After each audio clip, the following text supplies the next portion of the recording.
Hi, this is Rabbi Michael Lerner. I'm the editor of Tikkun magazine and the chair of the network of spiritual progressives. And we are launching a campaign to bring back our democracy and to restore democratic control over our corporations, and through that, to save our environment. Let's explain why. To do that, we're going to start with the following video that gives you a sense of what our campaign for an environmental and social responsibility amendment to the U.S. Constitution is all about.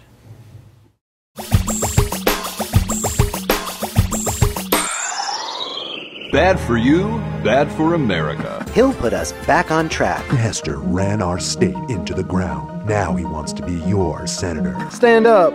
Say no. Stand up and say no. Bad for you, bad for America. Vote for this guy. Vote for this guy. Aren't you tired of this stuff?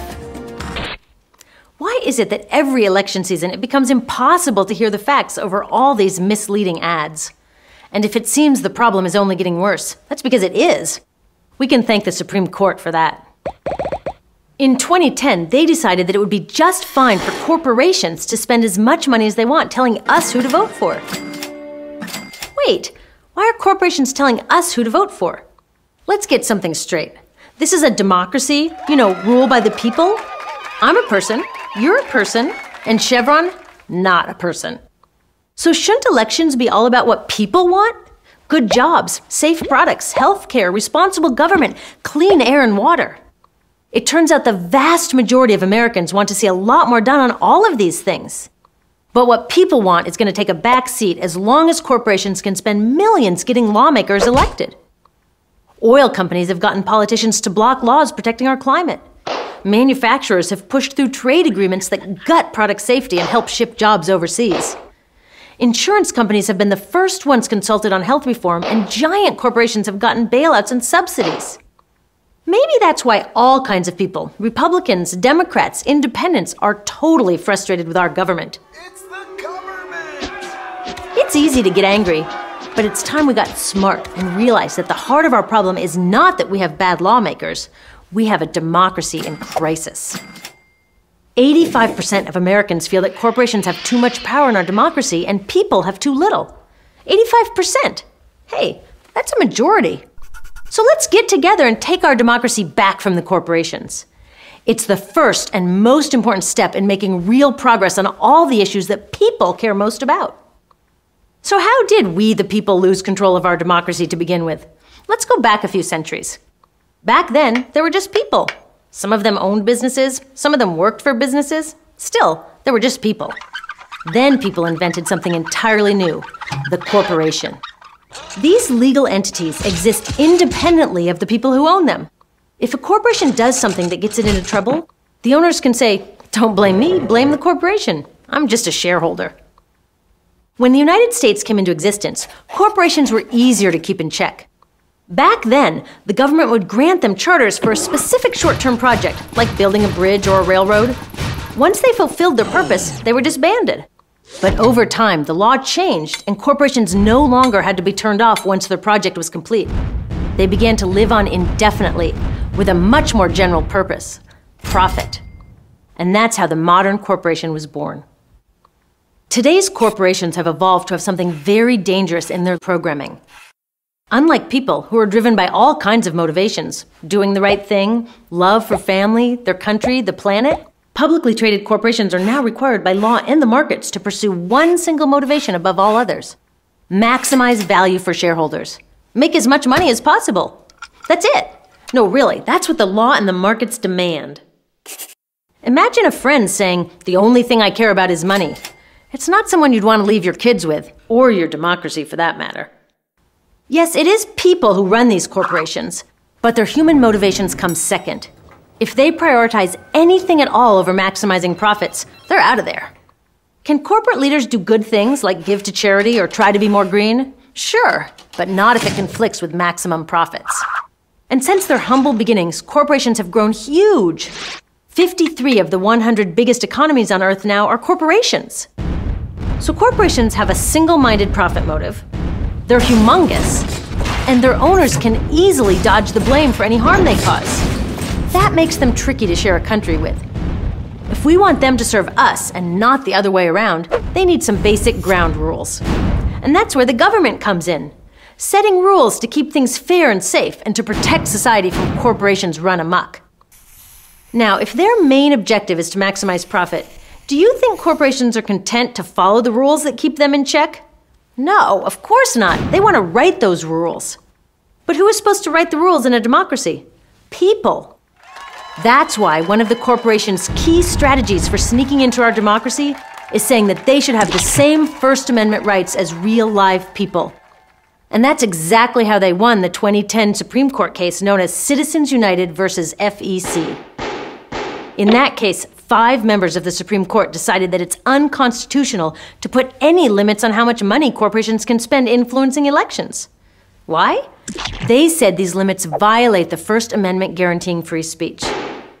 Now, obviously, our founding fathers who wrote the First Amendment were trying to protect the free speech of people. But this decision rides on the crazy argument that corporations should be treated the same as people and get the same rights that real people get. This means corporations can spend as much as they want, whenever they want, to intimidate or crush candidates running on a platform against their interests and support candidates who will do what they ask. It's great news for corporations wanting to handpick the lawmakers whose job it is to keep them in check. Now, I am all for free speech. If every shareholder and employee at Exxon wants to personally support some oil lobbyist running for Senate, that's their right. There are millions more people who will support a different candidate. That's democracy in action.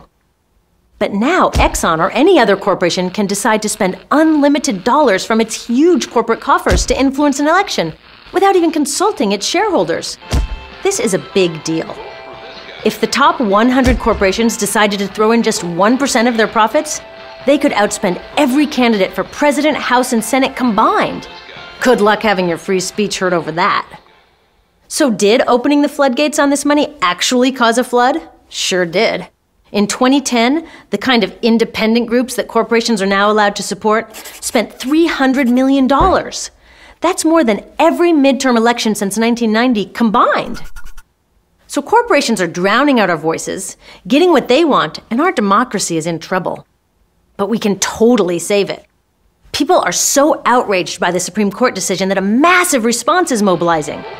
Such a huge problem requires a huge solution, and we've got one. A new constitutional amendment. The amendment is smart and clear.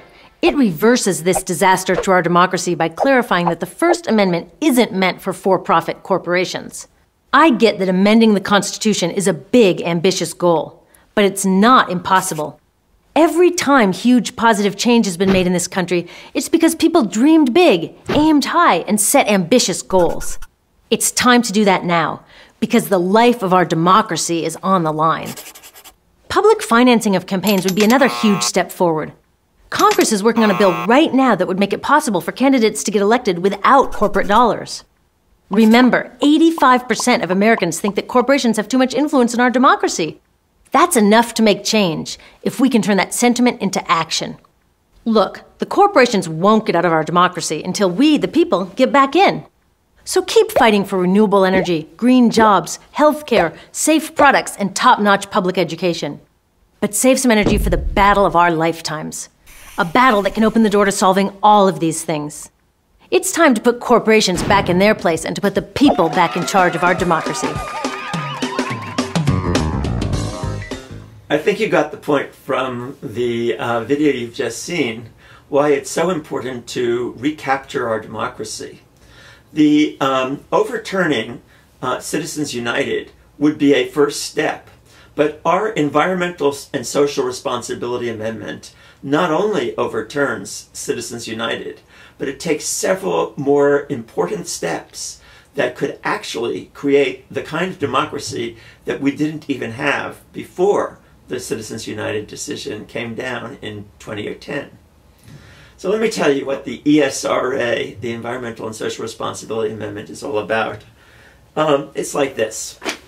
The ESRA that we've put forward calls for an end to private money in all federal elections. That is to say, nobody, no corporation and no rich person, no one gives money directly to candidates or to campaigns, or even indirectly.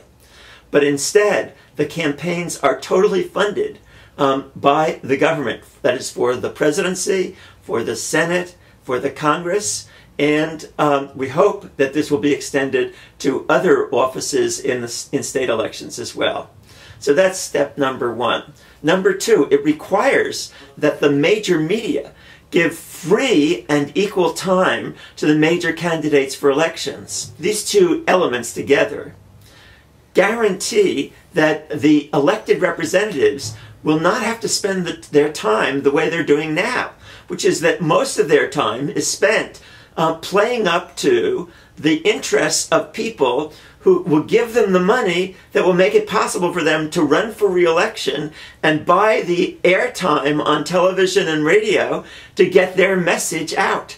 Make it free and make the corporations that own the media required to give it free. And you've got money taken out of the equation. Very important element. So that's the first part of the ESRA. Now the second part of the ESRA is this. We're going to require the big corporations, those with incomes of more than $100 million a year. That's not mom and pop. Okay, you get it? That's not small or even intermediate size. We're talking about $100 million a year.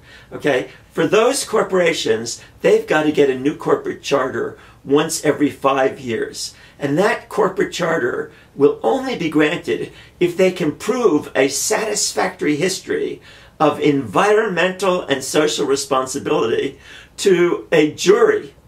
So instead of using or depending upon the regulatory agencies that were supposed to control corporate avarice and excessive corporate power, but ended up being responsive more to the needs of the corporate leadership than to ordinary citizens. Why? Because the president and the Congress often appoint to the regulatory agencies representatives of the very corporations that the regulatory agencies are supposed to supervise.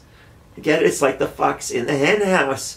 Doesn't work. So give it to a jury of citizens and we will not have special interests making the determination about whether these corporations actually are serving the community and serving their own workers and serving the environment in a way that makes the environment sustainable. Because frankly, there's no way to save our planet unless we can stop the corporations from polluting it, and they won't stop, as the video just pointed out, as long as they've got an economic interest in so doing, because they are required to maximize money as their highest value. When this ESRA gets passed, it will turn out that corporate leadership, the presidents, the CEOs, and so forth, will turn to their investors and say, hey, look, I had no choice but to make our corporation more environmentally responsible, because otherwise we were going to face an ESRA review every 5 years, and we would lose our corporate charter, and that would be far worse for your investments. The third part of the ESRA is that it mandates all the schools that receive directly or indirectly funds from the government or student loan guarantees to mandate at each grade level for every student a course on the environment, on the environmental crisis, and on ways that individually in their personal lives, but also collectively in our political and social lives together, we can be involved in protecting and saving our environment from environmental destruction. Part of that, of course, is learning how to care for each other, to overcome the materialism and selfishness of the competitive marketplace. So this is what the ESRA is about. It's been introduced by Dennis Kucinich into the Congress as a resolution calling for the Congress to endorse the ESRA. And that's one of the steps in the process that will eventually lead, we hope, over the course of a struggle that will probably take many years, will lead to the passing of the ESRA. But of course, that is only going to happen if you and a lot of other people get behind it. So is the ESRA realistic? Absolutely not. In fact, just like the women's movement, the gay and lesbian movement, the civil rights movement, the anti-war movement, none of these movements were ever realistic when they started. And most people, when they first heard of the ideas being presented, said, that's crazy, it'll never work. But the ESRA is unrealistic in the same sense. It's something that is absolutely necessary in order to save our planet. So is it being more realistic to listen to the voices of those who tell you that this can't happen in our current system, and then end up with a devastating environmental crisis because our government refuses to take the stands necessary to protect the environment? Can't, because it's run by people who have been elected by the very people who are polluting the environment and making profits off of it. So screw realism. Don't be realistic. Go for your highest vision. We need to save our planet. We need to save our democracy. And the only way to do that is to refuse to allow people to tell you it's not realistic, but instead to say, this is what's necessary. A first step is go to our website, spiritualprogressives.org/ESRA, and read the ESRA and read the Q&A connected with the ESRA. Sign the ESRA, that is signed saying you're endorsing it. Donate to help us make this happen, and get involved with us. Because the kinds of changes that we need to save our environment and save our democracy will not be given to us by the people who are right now in political office and the people right now who have the money and power. It will only happen if you get involved, if you really get involved with us. And one final point, sometimes people will tell you, well, politics is the art of the possible. Let Rabbi Lerner, me, tell you the following. You never know what's possible until you engage in the struggle for what's desirable. And in this case, what's absolutely necessary for global planetary survival. You'll never know what's possible until you struggle for what's desirable. So join us in that struggle.